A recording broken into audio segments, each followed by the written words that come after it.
ಎಲ್ಲರಿಗೂ ನಮಸ್ಕಾರ. ಸ್ಟ್ರೈವಿನ ಯೂಟ್ಯೂಬ್ ಚಾನಲ್ಗೆ ನಿಮ್ಮೆಲ್ಲರಿಗೂ ಸ್ವಾಗತ. ಇವತ್ತು ನಾವು ಎಲೆಕ್ಟ್ರಿಸಿಟಿ ಅನ್ನೋ ಚಾಪ್ಟರ್ ಬಗ್ಗೆ ಕಲಿಯೋಣ. ಇನ್ ರಿಯಾಲಿಟಿ ಈ ಚಾಪ್ಟರ್ ಕಲಿತ್ರೆ ಶಾಕ್ ಅಂತೂ ಹೊಡೆಯಲ್ಲ, ಆದರೆ ಸರಿಯಾಗಿ ಕಲ್ತಿಲ್ಲ ಅಂದರೆ ನಿಮ್ಮ ರಿಸಲ್ಟ್ ಬಂದಮೇಲೆ ನಿಮ್ಮ ಪೇರೆಂಟ್ಸ್ಗೆ ಶಾಕ್ ಅಂತೂ ಹೊಡೆಯುತ್ತೆ. ಆಮೇಲೆ ಅವರು ನಿಮ್ಮ ರಿಪೋರ್ಟ್ ಕಾರ್ಡ್ ಹಿಡ್ಕೊಂಡು 440 ವೋಲ್ಟ್ ಶಾಕ್ ಕೊಟ್ಟು ಕೇಳೋ ಕ್ವಶನ್ನು, ಇದಕ್ಕೇನು ಉತ್ತರ ಕೊಡ್ತೀಯಪ್ಪ? So I am here to make this chapter super easy and very interesting. Basically there are two types of electric charges. The first one is called positive charge and the other one is called as negative charge.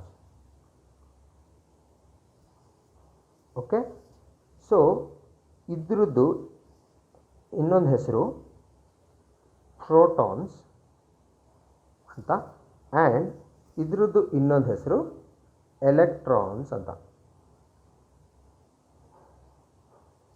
Okay, so when these two charges flow inside a wire, electricity produce ಆಗುತ್ತೆ. ಈಗ ಒಂದು ಸ್ವಲ್ಪ ಕನ್ಫ್ಯೂಸಿಂಗು ಆದರೆ very important concept ಹೇಳ್ಕೊಡ್ತಾ ಇದ್ದೀನಿ. So please listen carefully. Actually ಒಂದು electric ವೈರಲ್ಲಿ ಬರೀ ಎಲೆಕ್ಟ್ರಾನ್ಸ್ ಮಾತ್ರ ಮೂವ್ ಆಗ್ತವೆ. So for this I want to take an example. So imagine this is an electric wire. ಇದಕ್ಕೆ I am going to give a name, that is A and B. Okay, so A B ಅನ್ನೋದೊಂದು electric wire. So ನಾವು imagine this wire A B ಎಲೆಕ್ಟ್ರಿಸಿಟಿಯ direction A ಇಂದ B ಕಡೆಗೆ ಹೋಗ್ತಾ ಇದೆ ಅಂತ ಅಂದ್ಕೊಳ್ಳಿ, which is going from A to B. Okay, but ಇಲ್ಲೇನಾಗುತ್ತೆ, when we say the current is flowing from A to B, protons are moving from A to B, but in reality ಅಲ್ಲಿ protons ಮೂವೇ ಆಗಲ್ಲ, ಆದರೆ electrons move ಆಗುತ್ತೆ. ಹೆಂಗೆ move ಆಗುತ್ತೆ? From B to A. So when electricity was discovered, ನನ್ನ ಮಕ್ಕಳಿಗೆ electrons move ಆಗುತ್ತೆ ಅಂತ ಅವರಿಗೆ ಗೊತ್ತೇ ಇರಲಿಲ್ಲ. ಅವರೇನು ಅಂದ್ಕೊಂಡಿದ್ರು, ಅದು ಪ್ರೋಟಾನ್ಸ್ ಮೂವ್ ಆಗುತ್ತೆ ಅಂತ. ಈ ನನ್ನ ಮಕ್ಕಳು ಅನ್ನ ತಿಂತಾರ, ಏಳು ತಿಂತಾರಣ್ಣ ಈ ನನ್ನ ಮಕ್ಕಳು.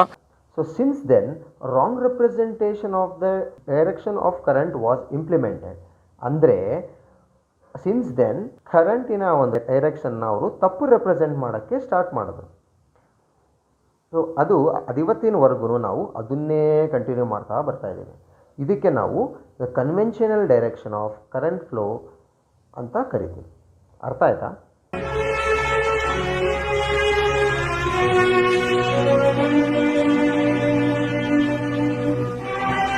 ಸೊ ಇಲ್ಲಿ ನೋಡ್ರಪ್ಪ, ಸಮ್ಮರಿ ಇಷ್ಟೇ. ನಾವು ರೆಪ್ರೆಸೆಂಟ್ ಮಾಡೋ ಕರೆಂಟ್ ಪಾಸಿಟಿವ್ ಟರ್ಮಿನಲ್ ಇಂದ ನೆಗೆಟಿವ್ ಟರ್ಮಿನಲ್ಗೆ ಹೋಗ್ತಾ ಇದೆ ಅಂತ. But in reality the current negative terminal ಇಂದ ಪಾಸಿಟಿವ್ ಟರ್ಮಿನಲ್ ಕಡೆಗೆ ಹೋಗೋದು. ಎಕ್ಸಾಂಪಲ್ ನೋಡಿ ಈ ಥರ. So here if you observe, ನಾವು ಇಲ್ಲೇನು ಮಾಡಿದ್ದೀನಿ, ಎಲೆಕ್ಟ್ರಿಸಿಟಿ ಇನ್ ಡೈರೆಕ್ಷನ್ನು ಪಾಸಿಟಿವ್ ಟರ್ಮಿನಲ್ ಇಂದ ಏನಾಗ್ತಾ ಇದೆ, ನೆಗೆಟಿವ್ ಟರ್ಮಿನಲ್ ಕಡೆಗೆ ಹೋಗ್ತಾ ಇದೆ ಅಂತ ನಾವು ರೆಪ್ರೆಸೆಂಟ್ ಮಾಡೋದು. ಬಟ್ ಇನ್ ರಿಯಾಲಿಟಿ ಅದೇನಾಗುತ್ತೆ, ನೆಗೆಟಿವ್ ಟರ್ಮಿನಲ್ ಇಂದ ಪಾಸಿಟಿವ್ ಟರ್ಮಿನಲ್ಲಿಗೆ ಹೋಗುತ್ತೆ. ಏನು ಹೋಗುತ್ತೆ? ಎಲೆಕ್ಟ್ರಾನ್ಸ್ ಹೋಗೋದು.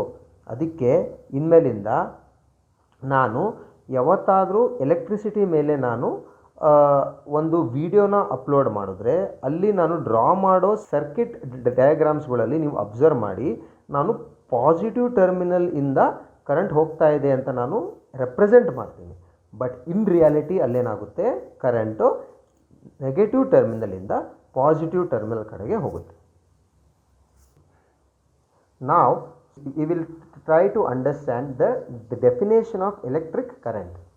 So which says it is the rate of flow of the electric charges. ಅಂದರೆ ಒಂದು ಸೆಕೆಂಡಲ್ಲಿ, ಓಕೆ, ಒಂದು ಸೆಕೆಂಡಲ್ಲಿ ಎಷ್ಟು ಎಲೆಕ್ಟ್ರಿಕ್ ಚಾರ್ಜಸ್ಸು ಫ್ಲೋ ಆಗುತ್ತೆ ಅಂತ. ಓಕೆ, ಆಮೇಲೆ ಇನ್ನೊಂದೇನೆಂದರೆ, ಈ ಚಾಪ್ಟ್ರಲ್ಲಿ ಬರೋ ಎಲ್ಲ SI ಯೂನಿಟ್ಸು ಕಲ್ತ್ಕೊಳ್ಳಿ, ತುಂಬ ಇಂಪಾರ್ಟೆಂಟ್. ಆ್ಯಂಡ್ ಈ ಚಾಪ್ಟ್ರಲ್ಲಿ ಬರೋ ಎಲ್ಲ ಎಸ್ ಐ ಯೂನಿಟ್ಸು ಒಂದು ಇಂಟ್ರೆಸ್ಟಿಂಗ್ ಥಿಂಗ್ ಏನಪ್ಪ ಅಂತಂದರೆ all the S I units are the name of the scientists. ಅಂದರೆ example ampere, volt, okay. So ಆ ಥರ ಬರೋ ಎಲ್ಲ ಎಸ್ ಐ ಯೂನಿಟ್ಸು ಆ್ಯಕ್ಚುಲಿ ಸೈಂಟಿಸ್ಟ್ನ ಹೆಸರು. ಇವತ್ತಿಗೆ ಇಷ್ಟು ಸಾಕು. ವಿಡಿಯೋ ಏನಾದರೂ ಇಷ್ಟ ಆಯಿತು ಅಂದರೆ ಲೈಕ್ ಮಾಡಿ. ನೆಕ್ಸ್ಟ್ ಯಾವ ಕಾನ್ಸೆಪ್ಟ್ ಮೇಲೆ ನಾನು ವಿಡಿಯೋ ಅಪ್ಲೋಡ್ ಮಾಡಬೇಕು ಅಂತ ಕಮೆಂಟ್ ಮಾಡಿ. ಇಷ್ಟ ಆಗಿಲ್ಲ ಅಂದರೆ ಡಿಸ್ಲೈಕ್ ಮಾಡಿ. So it takes a lot of effort to make these videos. ಅದು ನಿನ್ನ ಕರ್ತವ್ಯ, ನೀನು ಮಾಡಯ್ಯ, ಇಲ್ಲಾಂದ್ರೆ ಕೂಲಿ ಕೆಲಸಕ್ಕೆ ಹೋಗು. ಈ ಒಂದು ವಿಡಿಯೋನ ಫ್ರೆಂಡ್ಸ್ ಜೊತೆಗೆ ಶೇರ್ ಮಾಡಿ. ಸಬ್ಸ್ಕ್ರೈಬ್ ಮಾಡ್ಕೊಳ್ಳಿಲ್ಲ ಅಂದರೆ ಸಬ್ಸ್ಕ್ರೈಬ್ ಮಾಡಿ. ಸಾಧ್ಯ ಇಲ್ಲ ಈಗ. ಯಾಕೆ ಆಗಲ್ಲ. ಏನಾಯ್ತು? ಆಗಲ್ಲ. ಅದೇ ಏನಾಯ್ತು? ಆಗಲ್ಲ. ಬೇಡ ಅದು.